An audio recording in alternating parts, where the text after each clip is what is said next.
Hi friends, in this video we will discuss about spectral terms, spin selection rule and Lefort selection rule. First one is spectral terms or Russell-Sanders states. There are three types of electronic transition are possible. One is spin-spin coupling, second one is orbit-orbit coupling, third one is spin-orbit coupling. Their energies are spin-spin coupling is greater than that of orbit-orbit coupling and spin-orbit coupling. First one is spin-spin coupling. Its symbol is capital S. The individual electrons coupled to form a spin-spin coupling, that is S must be equal to S1 plus S2, S1 plus S2 minus 1, etc. S1 minus S2. If the orbital contain 2 electrons, means the spin coupling value whether 1 or 0. That is, when 2 electrons are parallel, the spin value must be equal to 1 and they are coupled, means S value equal to 0. If 3 electrons contain, the S value is 3 by 2 or 1 by 2. That is, when 3 electrons are parallel, means S value 3 by 2 and 2 electrons are parallel and 1 electron is anti-parallel, means S value 1 by 2, like that. Second one is orbit-orbit coupling. So, இதனுடைய symbol capital L. Total angular momentum or quantum number, that is L, for 2 electron is obtained by L1 and L2.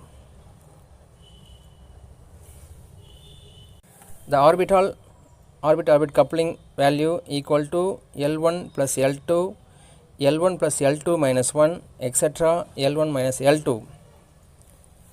For example, the p orbital contain 2 electrons, that is L1 value equal to 1 and L2 value equal to 1. The orbit-orbit coupling value is 2, 1, 0. Third one is spin-orbit coupling. Its symbol is capital J.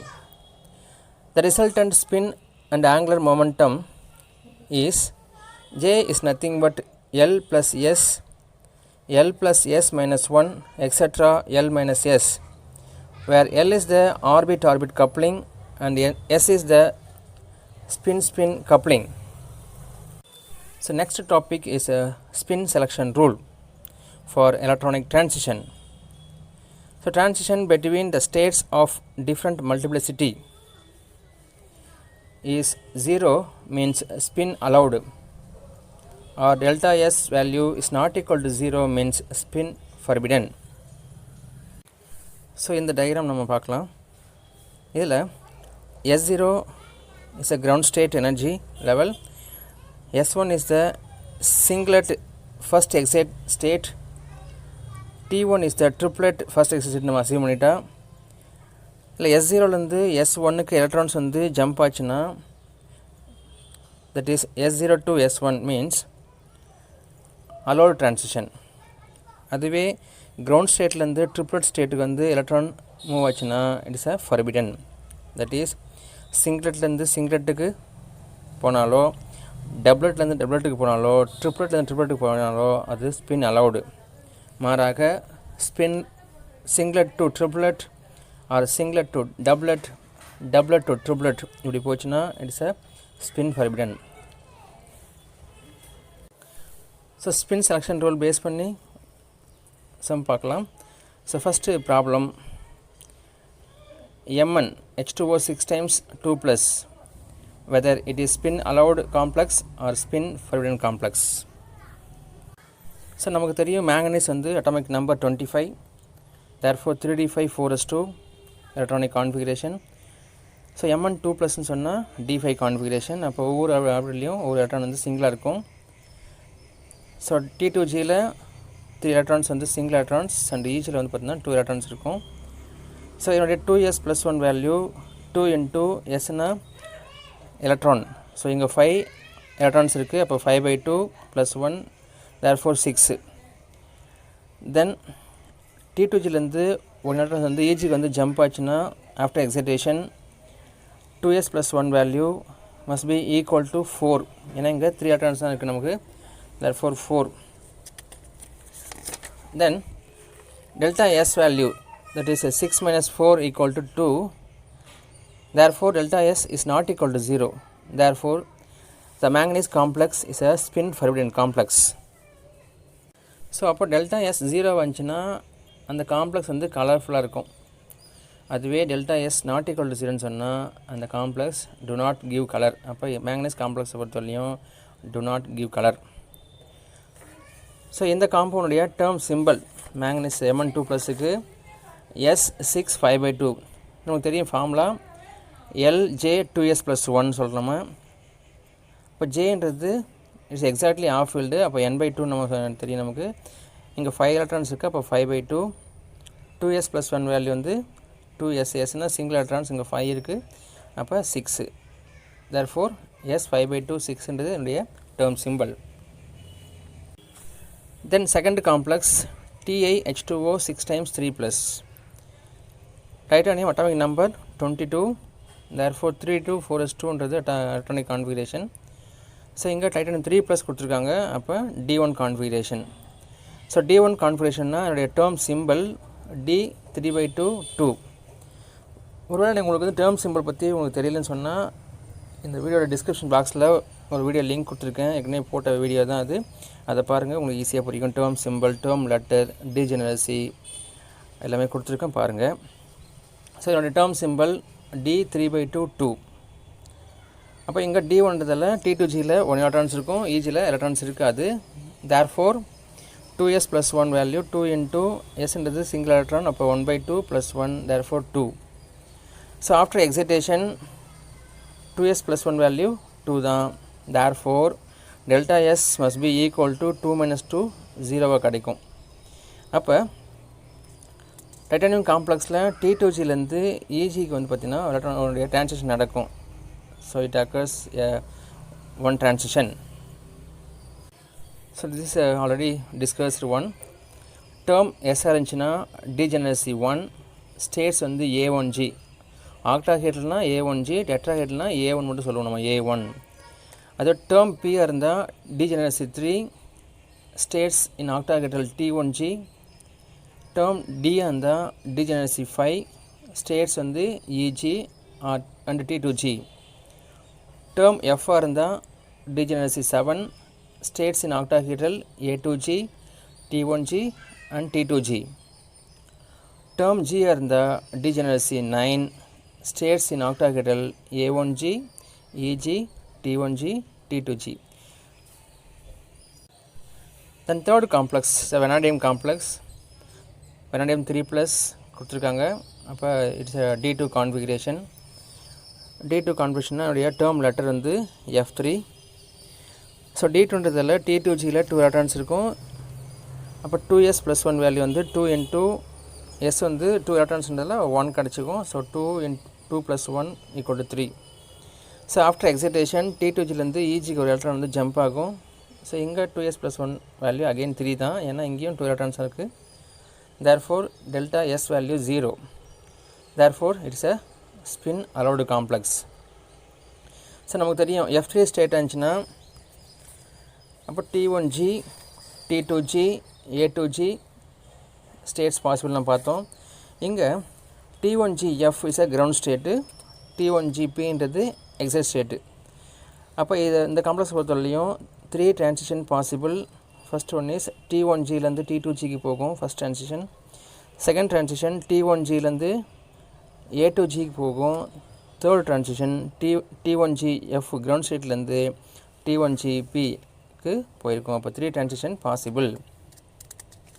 Then fourth complex is a cobalt complex. இப்போ cobalt atomic number 27, therefore 3d7 electronic configuration. So இந்த complex cobalt 2 + ஸ்டேட்டில் இருக்குது. அப்போ D7 configuration. So D7 சொன்னால் DXY இல்லை 2 electrons இருக்கும், DYZ 2 electrons இருக்கும். So remaining வந்து சிங்கிள் எலக்ட்ரான்ஸ் இருக்கும். ஓகேங்களா? அப்போ T2Gயில் வந்து 5 எலக்ட்ரான்ஸ், EGயில் வந்து 2 எலக்ட்ரான்ஸ் இருக்கும். இதோட டேர்ம் லெட்டர் வந்து பார்த்தீங்கன்னா F4. Then before excitation 2s + 1 value equal to 4. ஏன்னா இங்கே 3 எலக்ட்ரான்ஸ் இருக்குது, ஆல் எலக்ட்ரான்ஸ். அப்போ 2 × 3/2 + 1 must be equal to 4. Then after excitation 2s + 1 value again 4. Therefore delta s value 4 - 4 = 0 ஆகிடும். அப்போ இந்த காம்ப்ளெக்ஸும் பார்த்திங்கன்னா இட்ஸ் ஸ்பின் அலோடு காம்ப்ளெக்ஸ் தான். therefore கலர்ஃபுல்லாக இருக்கும். தென் இங்கே வந்து T1Gலேருந்து T2Gக்கும், T1G A2Gக்கும், T1GFலேருந்து T1GPக்கும் 3 transition possible because it is a F4 term. Then ion complex. So ion complex வரலையும் ion 2+ சொன்னால் D6 configuration. Therefore T2Gயில் DXYயில் 2 electrons, YZ ZXயில் single electrons இருக்கும். and EG பொறுத்தவரையும் x² - y² 1, z² 1 இருக்கும். therefore 2s + 1 வேல்யூ இங்கே before excitation 5 and after excitation T2Gலேருந்து EG கொண்டு போச்சுன்னா 2s + 1 value இங்கேயும் 5 தான். therefore delta s is a 0 value. therefore it is a spin allowed. இதனுடைய term letter வந்து D5 இல்லைங்களா? இப்போ D5ன்னு சொன்னால் we get a one transition. அப்போ T2G 5லேருந்து EG5க்கு வந்து ஒரே ஒரு டிரான்சிஷன் பாசிபிள். அப்போ எங்கே பொறுத்தவரையும் ஸ்பின் செலெக்ஷன் ரூலில் 2 சான்ஸ் இருக்குது. ஒன்று சம் கொடுத்துட்டு எத்தனை டிரான்சிஷன் கேட்கலாம். செகண்ட் ஆப்ஷன் டிரான்சிஷன் வந்து எங்கேருந்து எங்கே போகுதுன்னு கேட்கலாம். ஓகேங்களா? அதை பார்த்துங்க. And third one is Laporte's selection rule or orbital selection rule. So இந்த டயக்ராம் பாருங்கள். ஸோ மெட்டல் வந்து பார்த்தீங்கன்னா இங்கே வேக்கண்ட்டாக இருக்குது. So it is a vacant d orbital சொல்கிறோம். நம்ம லிகாண்டை பொறுத்தவரையும் filled p orbitals. therefore when sample exposed to light irradiation, if electron is jumping from filled p orbitals of ligand to vacant d orbitals இல்லையா? மெட்டலுக்கு வந்து அது electron jump ஆகுது. therefore the ligand is undergoing oxidation and metal is undergoing reduction இல்லையா? So நமக்கு தெரியும் for p orbitals L value that is asymmetric quantum number value வந்து 1, எஸ்ஸுக்கு வந்து 0, டின்னு சொன்னால் 2 நமக்கு தெரியும். அப்போ இங்கே வந்து ஃபில்டு p orbitalலேருந்து வேக்கண்ட் டிக்கு வந்து போகிறதால டெல்டா L வேல்யூ வந்து என்னது 1 - 2 ஈக்குவல் டு -1. அதுவே டிலேருந்து எல்லுக்கு வந்துச்சுன்னா, ஸோ டி ஆர்பிட்டல் 2 ஃபில்டு பிக்கு வந்துச்சுன்னு சொன்னால், வேக்கண்ட் பிக்கு வந்துச்சுன்னு சொன்னால் அப்போ வந்து +1. எனிவே டிலேருந்து பிக்கோ இல்லை பிலேருந்து டிக்கோ வந்துச்சுன்னு சொன்னால் டெல்டா எல் வேல்யூ பொறுத்தவரையும் +or-1. அப்போ +or-1 ஆச்சுன்னா it is a allowed transition or allowed condition சொல்கிறோம் நம்ம. அதுவே டெல்டா எல் வேல்யூ பொறுத்தவரையும் +or-2 ஆர் 0 வந்துச்சுன்னா it is a forbidden transition. So இங்கே மெட்டல் வந்து லிகாண்டுக்கு எலக்ட்ரான் வந்து ஜம்ப் ஆகுது. That is metal to ligand and transition. Then உள்ள எஸ் ஆர்பிட்டல் வந்து டிக்கு வந்து எலக்ட்ரான் வந்து ஜம்ப் ஆகிருந்தா ஓகேங்களா? அப்போ எல் வேல்யூ வந்து எஸ்ஸுக்கு 0 வேல்யூ நமக்கு தெரியும், டிக்கு வந்து L value 2. therefore delta L value வந்து 0 - 2. ஒருவேளை டிலேருந்து எஸ்ஸுக்கு வந்திருந்தால் அப்போ 2 - 0. Anyway the difference is +or-2. அப்போ it is a forbidden transition. Then finally conclusion. For spin selection rule, delta s value 0 வந்துச்சுன்னா spin allowed, delta s is not equal to 0 சொன்னால் spin forbidden. அதுவே லெஃபர்ட்ஸ் பொறுத்தவரையும் delta l value +or-1 ஆச்சுன்னா allowed transition, delta l value +or-2 ஆச்சுன்னா it is a forbidden transition. Thank you friends.